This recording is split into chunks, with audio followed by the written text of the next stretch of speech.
Hi wrestling fans, thanks for clicking the dreaded D-Rose report. After going through a ton of flight delays, the WWE crew finally arrived in Brazil about 3 a.m. this morning, I guess. They're going to be holding their first ever show in Brazil tonight. Birthdays. Happy birthday to TNA wrestler. Remember Elijah Burke or D'Angelo De Niro, 34 years old. And on this day in 1984, the wrestling world lost major contributor to wrestling, WWF founder Vince McMahon Sr. at the tender age of really only 69 years old. McMahon took over his father's CWC promotion in '54, and under his leadership he became the dominant NWA territory around that area in the 50s and 60s, and reputedly controlled about 70% of NWA bookings at the time. Hey, updated numbers in case you care about the WrestleMania 28 pay-per-view buys. It was like 1.21 million buys. Previously they had reported 1.3 million, but just get over 1 million buys, man, that's good enough. Hey, WWE officials, well, not really if you want some extra money. WWE officials have figured that the Rotunda brothers have potential to be some major stars. Taylor Rotundo worked the recent NXT tapings at Full Sail University as Bo Dallas, while Wyndham Rotundo, the former Husky Harris, worked in NXT tapings as his new gimmick, Bray Wyatt. General feeling in TNA that Ric Flair not only is not going to be back, at least one top star in the company says that Flair quit, and TNA is trying to make it look kind of like it's the other way around. And regarding a return to WWE with Flair, some of the company believes he will be brought back because of the WWE network, and because Triple H will probably go to bat for him and use him again. Don't expect to see Flair wrestle in WWE though, because the retirement's stipulation.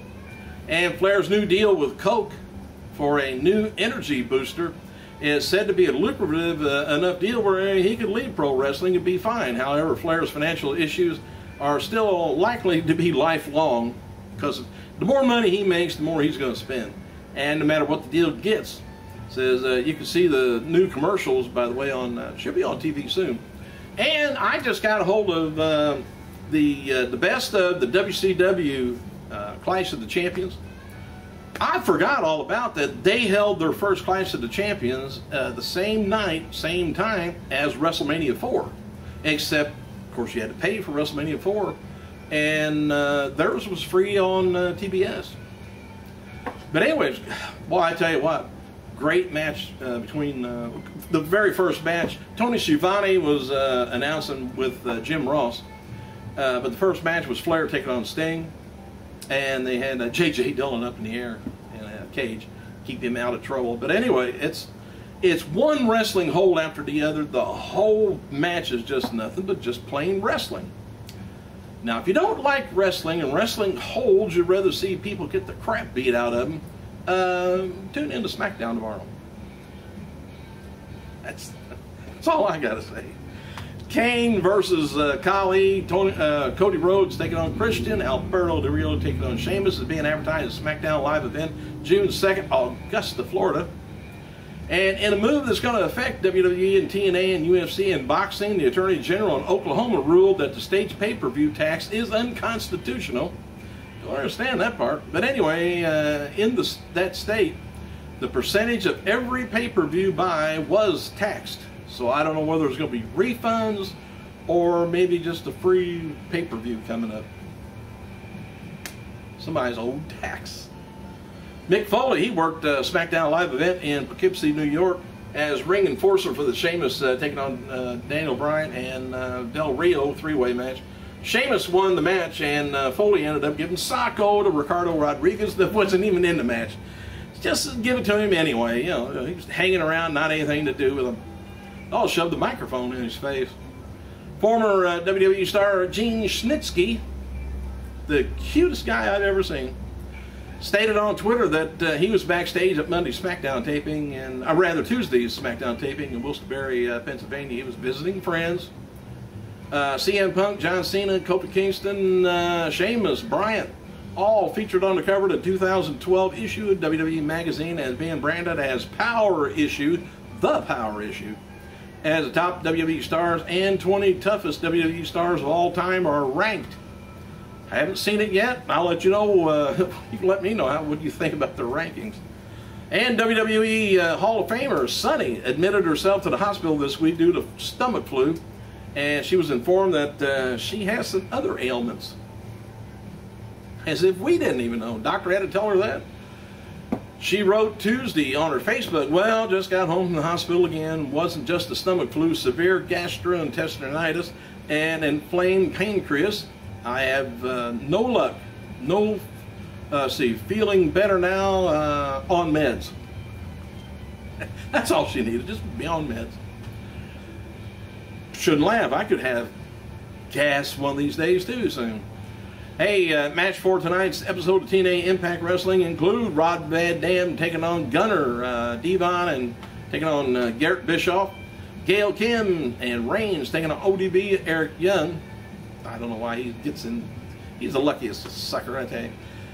Joey Ryan taking on Austin Aries and Bobby Roode taking on AJ Styles for the main event. According to earlier estimates, TNA Sacrifice pay-per-view did around 8,000 to 9,000 buys. TNA puts the pay-per-view up on YouTube after it was over as an experiment to see if they could make additional revenue similar to what WWE has been doing lately. And as I haven't heard anything about that, but as noted before, Anthony Nese, he was released from TNA contract recently, and Nese's decision to leave, it was his decision to leave the company, I guess. He asked permission to do work June 1st internet pay-per-view event for PWS promotion, and where he was going to be teaming with Sami Callihan against the Great Muta and Kia. TNA turned down his request, so he asked for his release, and they granted it. So now he gets to wrestle one time. DeadlineHollywood.com is reporting exclusively that the release of G.I. Joe, The Retaliation, which got The Rock in it, is being pushed back from June 29th release date back to March 29th, 2013. The movie will be converted to a 3D in post-production and maximize the potential for box office proceeds, with Russia and China big consumers of 3D movies. Didn't know they consume them. But the original June 29th release date would put it up against the world powerhouse of the Avengers movies and the upcoming Spider-Man reboot. So they kind of held off on it. But I do believe, well, maybe it's on down here. It says deadline as Hollywood shocked that Paramount vacated the promo date, especially when Paramount blew a wad on the Super Bowl commercial and already was starting TV and outdoor ads for G.I. Joe 2. So now The Rock has been announced he'll be at WrestleMania 29, so I think that's going to be about the same week that WrestleMania is, when the release date of the movie is. Brooke Hogan, she's going to be appearing on multiple TV and radio programs in New York City on Thursday, promote her arrival as the cast of the highly rated weekly wrestling program, TNA Impact Wrestling, starting Thursday, May 31st on Spike. It says, catch the second generation entertainer on Thursday.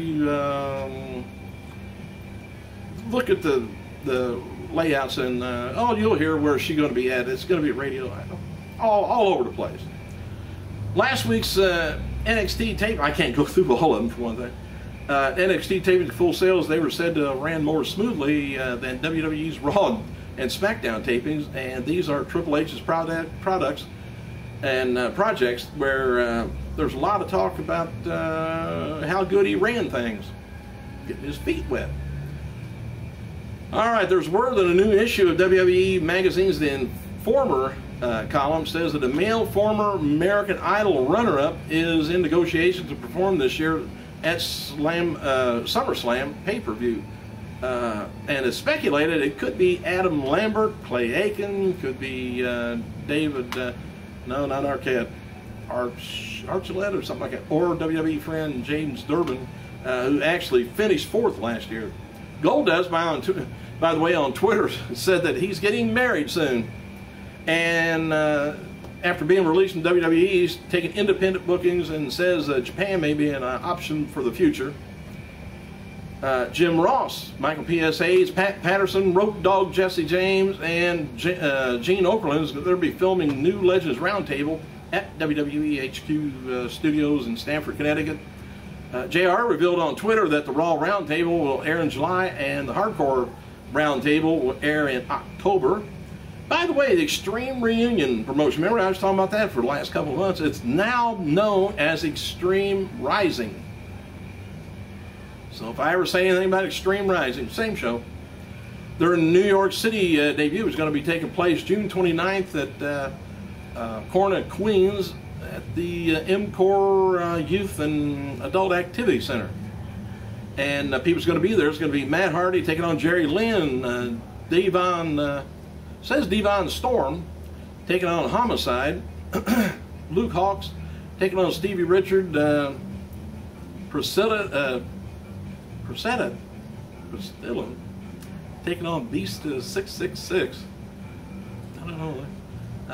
BLK Out versus the Dramatics, and an appearance by the FBI, C.W. Anderson, Blue Meanie Balls, Mahoney, Pitbull, Gary Wolf. I know all them people, don't know the newer people, I guess. Extreme Rising is also going to be ran on June 30th at National Guard Armory in Philadelphia, Pennsylvania. It's going to be Jerry Lynn taking on Homicide, Gangstas taking on, I guess it's Blackout. Stevie Richards taking on Luke Hawx, plus other talent from the New York show. Matches for tonight's WWE Superstars is going to be Heath Slater taking on Zack Ryder, Kid taking on Cesaro, Tag Team Champions Kingston and Truth taking on McKillicuddy and JTG. Jim Ross revealed on Twitter that he's finishing up his interviews on the upcoming CM Punk DVD this week.